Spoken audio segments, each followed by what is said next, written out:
6:34, good Wednesday morning to you. Mark Zimmerman here on Wednesday, the 11th of June, the day before a big worldwide event begins. We have talked in the last month or so about things happening all over the world and as they affect the church with Glen Duerr, the Assistant Professor of International Studies at Cedarville University here in Ohio. Hi, Glen. How are you? I'm doing very well. How are you, Mark? Doing very, very well. Now, for those of you who have missed some of our previous conversations on geopolitics and how it affects believers, for Glen and I, our relationship goes back more than 5 years, and actually about 5 years ago right now, we were probably sitting in the booth together at Bedford High School doing the Cleveland City Stars on television.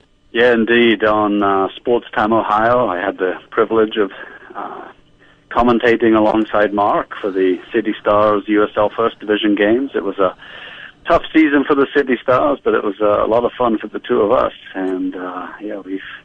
You know, Glen, I think the interesting thing that many people may not understand about the City Stars is that it was just as much ministry as it was football. Yeah, indeed. I think that was the big scope and aim of the team, was to reach out and to evangelize in the name of Jesus Christ. Football players, it's incredible, really, as to the doors that can open around the world when you can kick a small leather ball. It doesn't make a lot of sense, but government officials flock to it, and it's really a meaningful tool. And I think a lot of people continue to use sports ministry as a means of reaching people with the gospel. If they won't come into the church, we as the church can go to where the people are located, and that's often at the soccer stadium. And I think the interesting thing, one other point here on the City Stars is that when you look at the City Stars from back then, now there you are at Cedarville, and you are an assistant soccer coach there. There is Mark Geisbauer. I saw pictures of him this week. He's in Africa running soccer clinics. Aaron Treadway is going to be on with us during the World Cup. He's in Brazil right now with his book, To Who, and there are many other of the players of that era who are off doing ministry either as coaches or full-time ministry. It's pretty amazing to think about the fruit that has come from what ambassadors started on the pitch with the City Stars. Yeah, it's really incredible thinking of the global influence.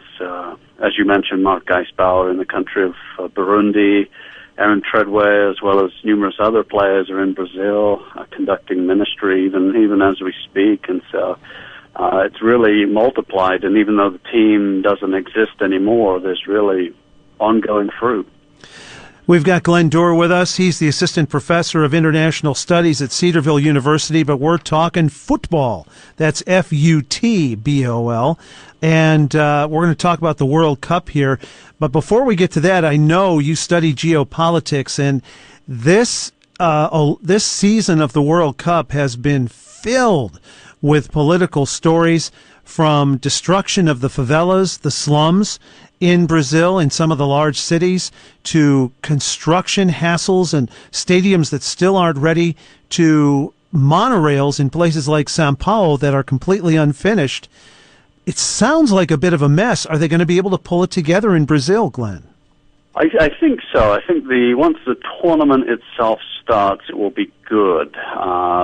One of the big Brazilian pastimes is obviously soccer, and so any interruption to the World Cup will be deeply problematic. We also have to remember that this is the country hosting the next Summer Olympics in Rio de Janeiro in 2016, and so the eyes of the world are on Brazil, and I think they'll come together, but there have been deep problems, significant political protests around the 2013 FIFA Confederations Cup, which is kind of like the warm-up to the World Cup.